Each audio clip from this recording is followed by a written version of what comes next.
Top quality और consistent performance के लिए सिर्फ सिल्वर पंप नाम याद रखना।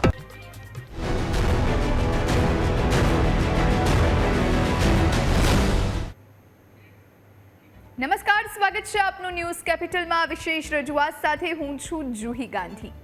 રશિયાના રાષ્ટ્રપતિ પુતિન અને ભારતની મુલાકાતે આવ્યા છે ત્યારે પ્રધાનમંત્રી નરેન્દ્ર મોદી સાથે મંત્રણા કરી ઘણા એવા કરારો પણ થયા જે ભારત માટે ફાયદારૂપ સાબિત થઈ શકે છે।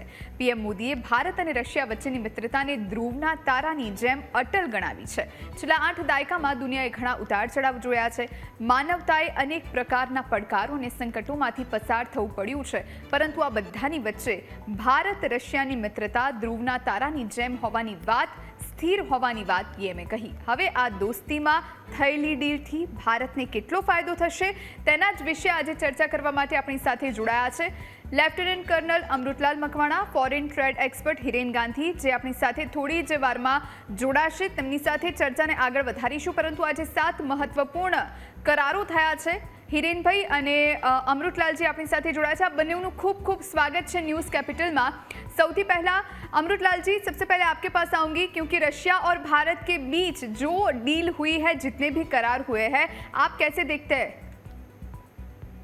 जी मैडम, जिस प्रकार से रशिया के प्रेसिडेंट व्लादिमीर पुतिन और भारत के प्रधानमंत्री नरेंद्र मोदी, जो प्रेसिडेंट पुतिन 2 दिन की यात्रा पे भारत आए थे, तो उसके दौरान में कई मुद्दों पर डिटेल में डिस्कशन हुआ है। सबसे पहले मैं बताना चाहूंगा दर्शक मित्रों को कि इकोनॉमिक क्षेत्र के अंदर तकरीबन 15 जो एग्रीमेंट्स है, उन एग्रीमेंट पर अंडरस्टैंडिंग हुई है और कुछ में उसमें दोनों पक्षों का साइन हुआ है। और इंटर गवर्नमेंट जो एग्रीमेंट्स है वो टोटल 10 है। तो तकरीबन 25 ऐसे जो एग्रीमेंट है जिनके ऊपर पूरा विचार विमर्श किया है। सबसे पहले मैं बात करूंगा ट्रेड एंड इकोनॉमिक्स। तो इंडिया ने रशिया के साथ एक एग्रीमेंट किया है कि आने वाले 10 साल यानी कि 2030 तक भारत का रशिया के साथ जो व्यापार है वो $100 बिलियन तक पहुंच जाएगा।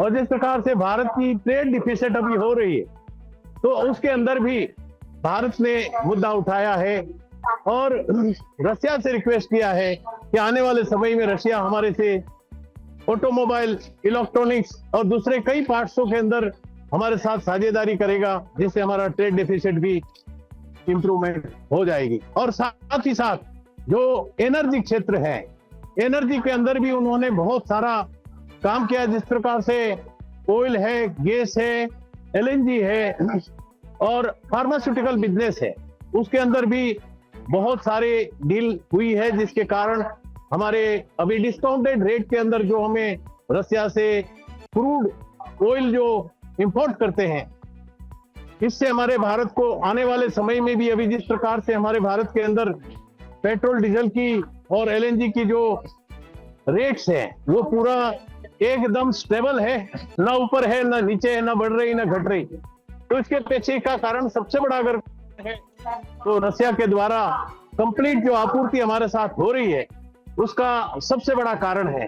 और तीसरा जो है हमारी रशिया के साथ जो डिफेंस डील हुई है, वो सबसे बड़ी अगर कोई डील है कि आने वाले 2035 तक यानी कि 10 साल तक रशिया के साथ रशिया हमें सबसे पहले आर्मी के लिए, जिस प्रकार से रशिया में इंडिजिनस वर्सन टेक्नोलॉजी ट्रांसफर के तहत AK-203 राइफल हमारी यहाँ बन रही है, AK-203 राइफल में रशिया ने पूरा सहयोग दिया है कि आगे और भी मैन्युफैक्चरिंग करने के लिए रशिया को पूरी तरह से भारत को इनका सपोर्ट होगा।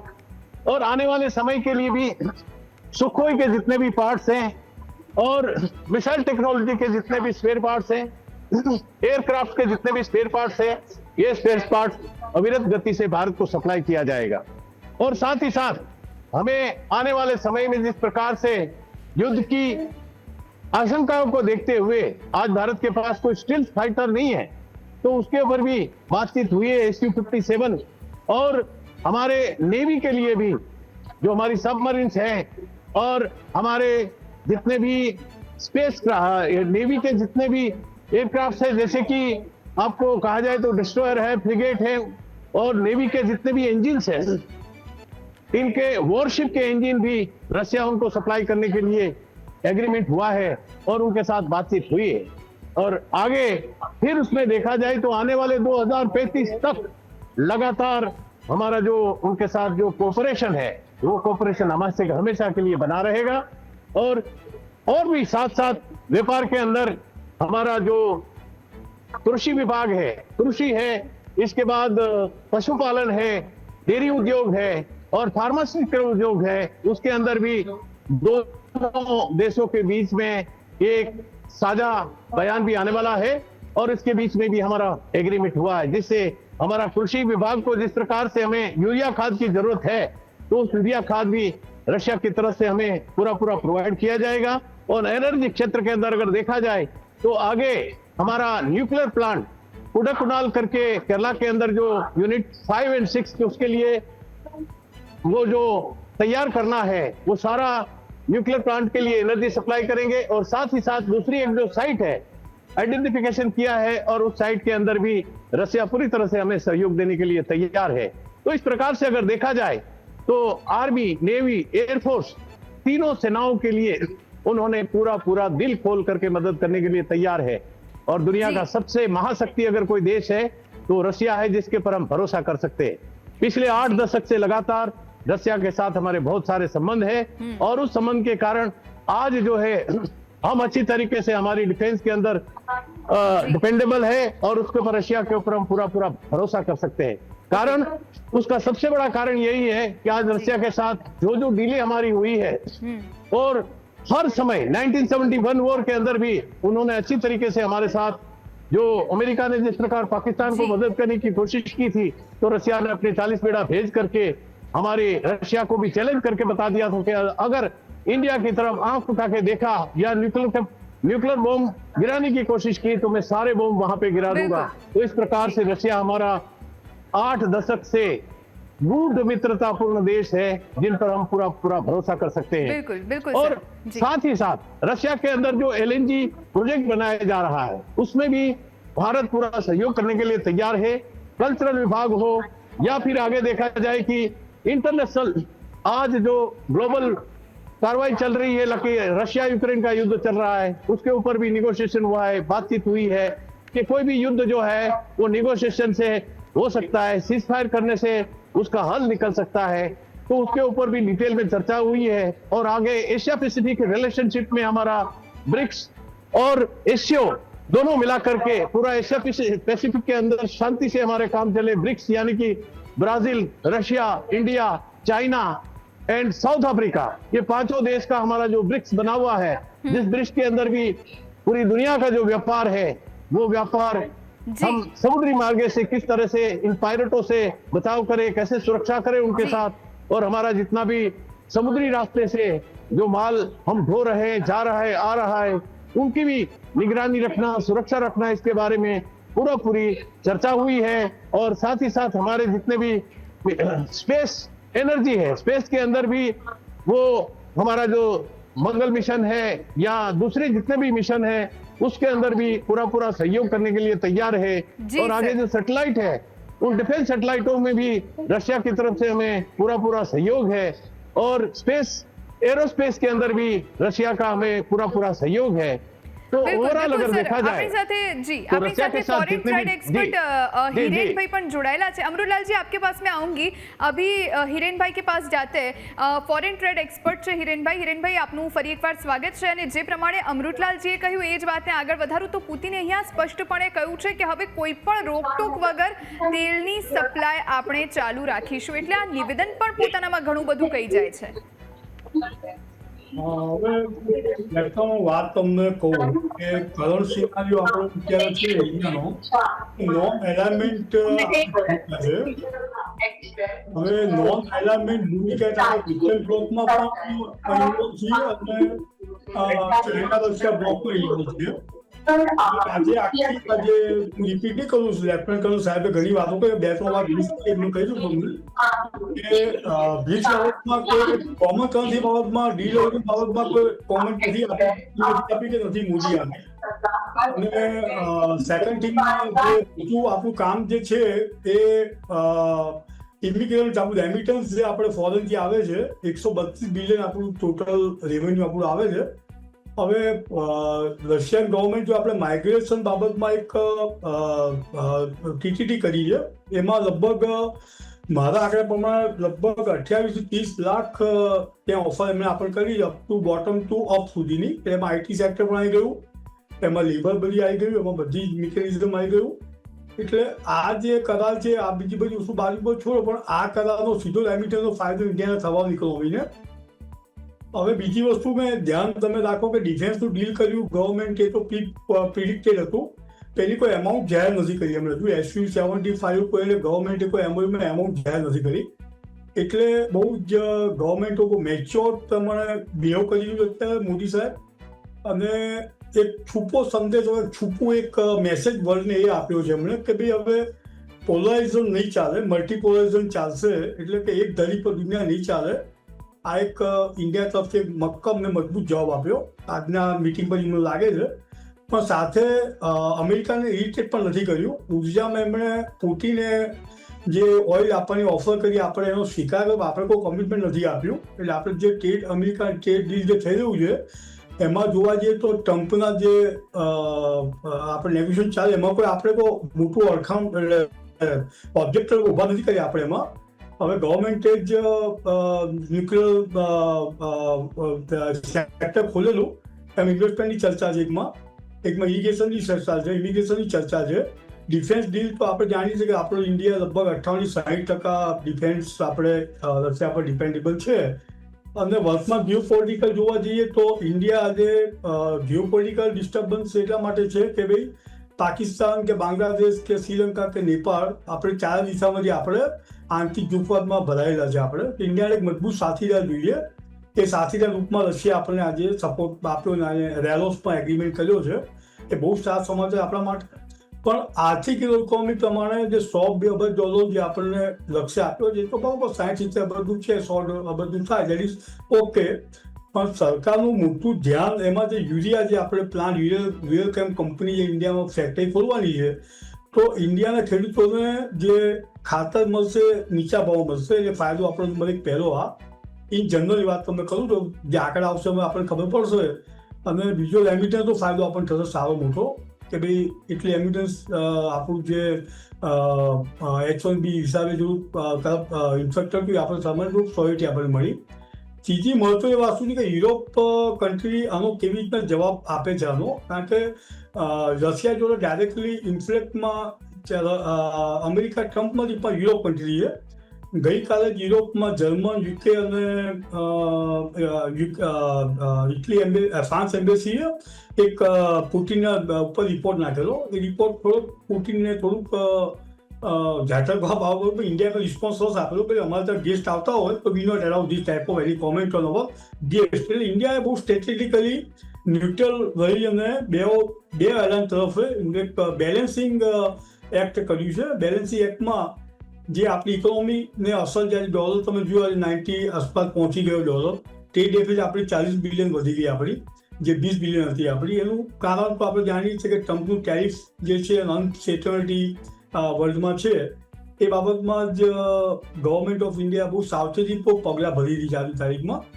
અને પુતિન ભલે રશિયાની ઇકોનોમી ભલે $2.3 ટ્રિલિયન હોય, પણ રશિયા એક ડિફેન્સમાં મિલિટરીમાં ટેકનોલોજીમાં આજે તો અવ્વલ નંબર છે જ આજે, એમાં કોઈ સેકન્ડ થાઉટ જ નથી.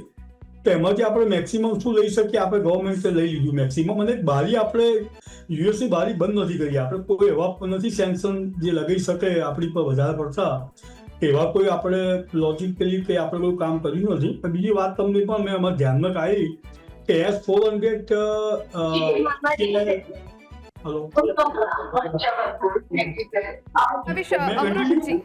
હિરેનભાઈ આપની પાસે अमृतलाल जी पास जो फरी एक बार अमृतलाल जी, ग्लोबली ये जो डील हुई है उसकी कितनी इफेक्ट आप देख रहे हो और साथ में ये डील से भारत को कितना फायदा आप देख रहे हो सर? जैसे डिफेंस डील हमारी रशिया के साथ हुई तो S-400 और भी कई बैटरी भारत को दी जा सकती है, जिससे हमारी रक्षा प्रणाली जो है एंटी डिफेंस सिस्टम में बहुत ही बड़ा सुधार आएगा. और आने वाले समय में भी S-500 की भी बातचीत हुई है और उसके ऊपर भी पूरा गौर किया जाएगा। और साथ ही साथ हमारे जो नेवी के सबमरीन्स है जिसके इंजन हमें मिलने में बड़ी दिक्कत आती है, तो जितने वॉरशिप के इंजन हैं और हमारी सबमरीन्स के इंजन हैं, वो इंजन भी रशिया सप्लाई करने के लिए तैयार हुआ है। तो इस प्रकार से अगर देखा जाए तो चाहे आर्मी हो, नेवी हो, एयरफोर्स हो, तीनों को जिस प्रकार की जो डिमांड है वो सभी डिमांड रशिया पूरी करने के लिए तैयार है। और साथ ही साथ make in India, made in India को प्रोजेक्ट को ध्यान में रखते हुए टेक्नोलॉजी ट्रांसफर जो हो रहा है, इससे हमारे भारत को कई लोगों, लाखों लोगों को रोजगारी मिलेगी। और साथ ही साथ इसके साथ साथ जो डील हुआ है कि हमारे जितने स्किल्ड लेबर है और सेमी स्किल्ड लेबर है, उनके ऊपर भी पूरा गौर किया गया है कि रशिया के अंदर आज जो स्किल्ड और सेमी स्किल्ड लेबर की रिक्वायरमेंट है, वो लेबर यहाँ से भारत से सप्लाई होगा और उसके ऊपर पूरा विचार विमर्श किया गया है। तो इस तरीके से देखा जाए तो स्पेस टेक्नोलॉजी हो या डिफेंस टेक्नोलॉजी हो या ट्राई सर्विस के ऊपर दोनों सेनाओं का सहयोग हो, आर्मी के साथ एक्सरसाइज, नेवी के साथ एक्सरसाइज, एयरफोर्स के साथ एक्सरसाइज। इससे क्या है कि दोनों सेनाओं में जो कमी है, यानी कि रशिया की हम बरोबरी कर सकते हैं, रशिया के साथ हमारे एयरक्राफ्ट चलेंगे, उसमें क्या कमी आती है वो वहां एक्सरसाइज करेंगे, हम यहाँ करेंगे। तो दोनों चीजों को देखते हुए इससे हमें बहुत भारी फायदा होगा। अभी आपने ऑपरेशन सिंदूर के अंदर ये सारी चीजें देखी होंगी, जिसमें हमारी रशियन टेक्नोलॉजी के द्वारा हमने S-400 के द्वारा पाकिस्तान को धूल चटा दी है। और हमारी एंटी डिफेंस सिस्टम भी इतनी जोरदार थी, आकाश मिसाइल वगैरह वगैरह, और ड्रोन टेक्नोलॉजी इतनी हाई थी जिसके कारण आज दुनिया ने भारत की ताकत को देखा है। तो आने वाले समय में जब हमारे पास एयरफोर्स का 5th वर्जन का जो कहा जाए कि 5 वर्जन वाला अगर एयरक्राफ्ट आ जाएगा, स्टील एयरक्राफ्ट जो Su-57 के ऊपर बात अभी फाइनल डील हुई नहीं है, लेकिन आने वाले समय में मुझे पूरी उम्मीद है कि हम आधुनिक से आधुनिक टेक्नोलॉजी का जो स्टील फाइटर हमारे पास आ जाएगा, तो हमारी एयरफोर्स की जो ताकत है वो कई गुना बढ़ जाएगी। और साथ ही साथ नेवी के अंदर जो ये इंजन आने से हमारे कई प्रोजेक्ट जो अटके हुए हैं, यानी कि हमारे डिस्ट्रॉयर वगैरह के लिए जो इंजन की रिक्वायरमेंट है, वो सारे इंजन मिलने से हमारी जो नेवी की ताकत है उसमें भी इजाफा होगा। और आर्मी को लड़ने के लिए जो लेटेस्ट टेक्नोलॉजी की राइफल है, AK-47 को रिप्लेस करने के लिए आगे AK-203 राइफल आ रही है, जो यहाँ पे लखनऊ के पास में जो जगह है, जगह का नाम नहीं बताऊंगा, वहां पे पूरा इनका मैन्युफैक्चरिंग हो रहा है।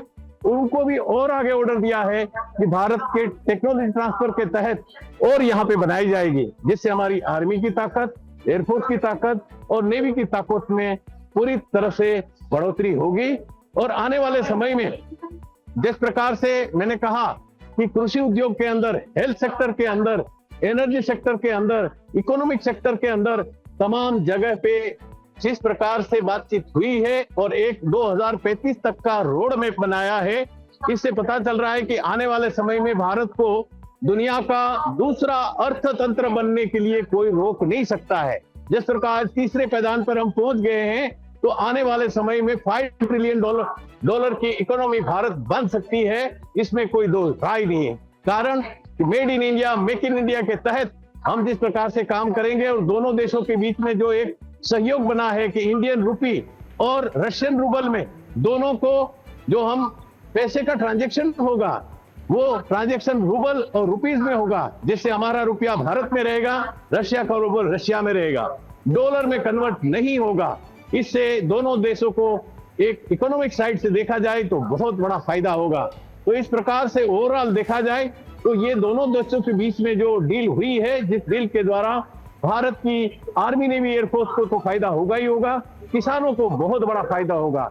जो एक यूरोको केम करके कंपनी है, वो कंपनी के द्वारा भारत के अंदर यूरिया का एक नया प्लांट बनेगा, जिस प्लांट के अंदर, और दूसरा जो है रिएक्टर, न्यूक्लियर रिएक्टर बनाने के लिए साइट भी आइडेंटिफिकेशन किया गया, जिसमें हमारे न्यूक्लियर एनर्जी प्लांट भी पूरा बढ़ेगा। और साथ ही साथ जो हमारे कई ऐसे क्षेत्र हैं जहां पे हम पहुंच नहीं पाए हैं, वहां तक भी वो सारी जगह सर। पे हम सहयोग करने के लिए तैयार है। જી સર, હિરેનભાઈ આપની પાસે આવું જે પ્રમાણે સરે વાત કરી કે 2035 સુધીનો રોડમેપ હવે બંને મિત્ર દેશોએ તૈયાર કરી લીધો છે। જે પ્રમાણે આપણે ડિફેન્સની આગળ વાત કરી, ડિફેન્સ ક્ષેત્રે તો આપણે હવે મજબૂત થઈ રહ્યા છે, પરંતુ ગ્લોબલી હવે કઈ રીતનો ફાયદો થવાનો છે, કઈ રીતની અસરો આપ જોઈ રહ્યા છો અને સાથે સાથે ભારતને કેટલો ફાયદો થશે?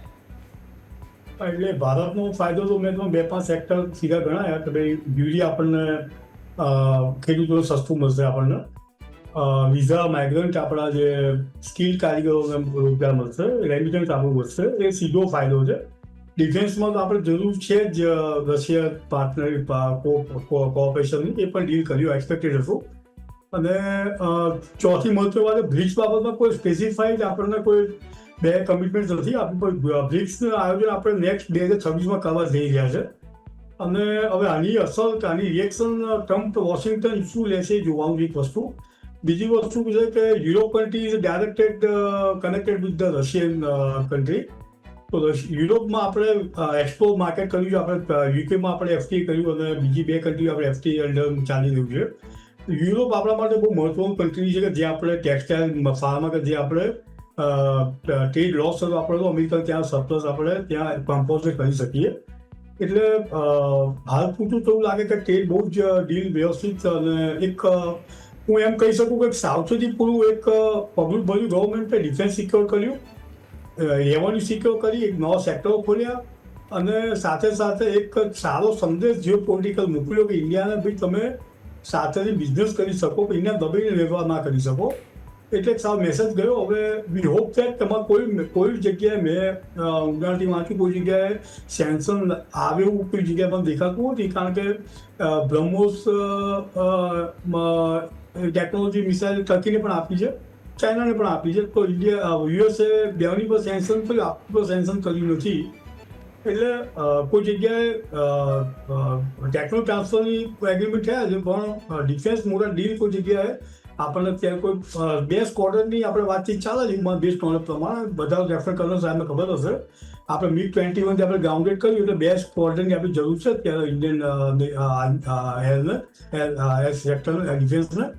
એ બાબતમાં ચર્ચા આગળ વધ્યું છે। આપણું જે S-400, 500ની બેટરી છે આપણી પેન્ડિંગ છે, એ બાબતમાં ચર્ચા છે, એમાં પણ કોઈ હસ્તાક્ષર કર્યા છે, એટલે આપણે we are secured about defence. હવે હું તમને એમ કહું કે હવે ઇકોનોમીની ચર્ચા કરીએ તો ઇકોનોમીમાંથી બહુ કંઈ આપણને મીટિંગમાંથી મળ્યું તો પહેલાંથી લોકોને ખબર હતી, પણ અમારા લોકોને ગભરાટ એ હતી કે આની અસર, કે આની આડઅસર શું થાય છે યુરોપના કઈ ડીલ જોડે, યુએસ જોડે। અને જે પ્રમાણ થયું પ્રમાણે કોઈ એવો ચાન્સ આપણે ઇન્ડિયાએ આપ્યો નથી કે યુએસ ટ્રમ્પ સરકારમાં કંઈક આડાવડા ખોટા કંઈ એના કોઈક સેન્સન બીજા કોઈ મૂકી શકે આપણી પર વધારે।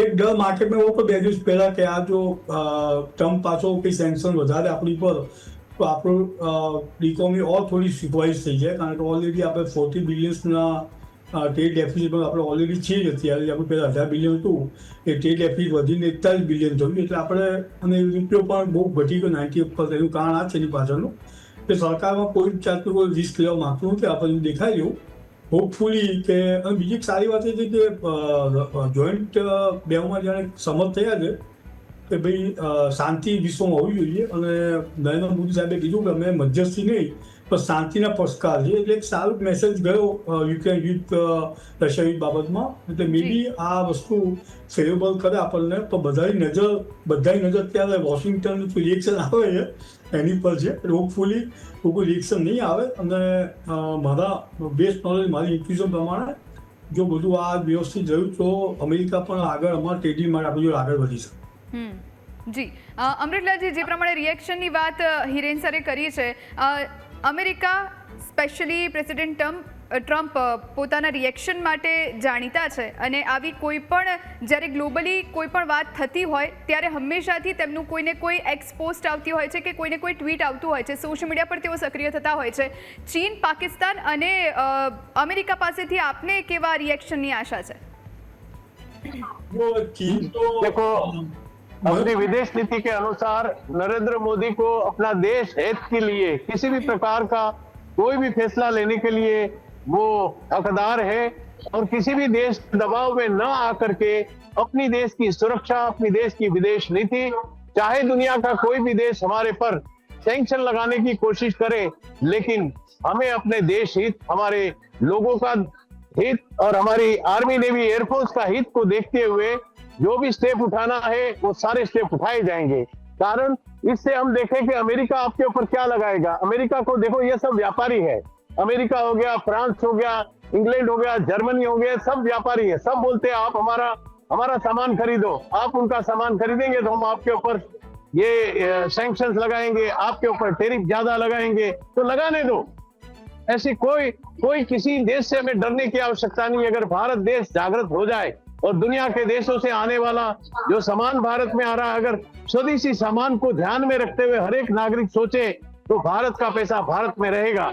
आज जिस प्रकार से हम विदेशी वस्तुओं का जो स्वीकार करते हैं और उस स्वीकार के कारण आज करोड़ों अरबों रुपया हमारे देश से बाहर जा रहा है, जिससे हमारा जो रुपया है डे बाय डे नीचे जा रहा है। नीचे जाने का सबसे मुख्य अगर कोई कारण है तो यही है। तो सबसे पहले हमें आत्मनिर्भर भारत बनना होगा, जिससे हम हमारा सामान खुद बेचे, हमें किसी देश से भी इंपोर्ट करने की आवश्यकता न पड़े।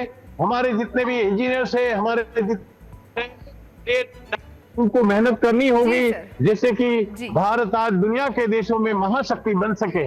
तो इस प्रकार मेरा मानना है, अगर भारत के प्रत्येक नागरिक भी अपनी सोच रखे कि मुझे मेरी स्वदेशी आइटम को ही इस्तेमाल करना है और स्वदेशी आइटम ही खरीदेंगे, तो भारत का रुपया जो है वो मजबूत होगा और आने वाले समय में भारत दुनिया का महाशक्ति बनने के लिए कोई उसको रोक नहीं सकता है। बिल्कुल सर।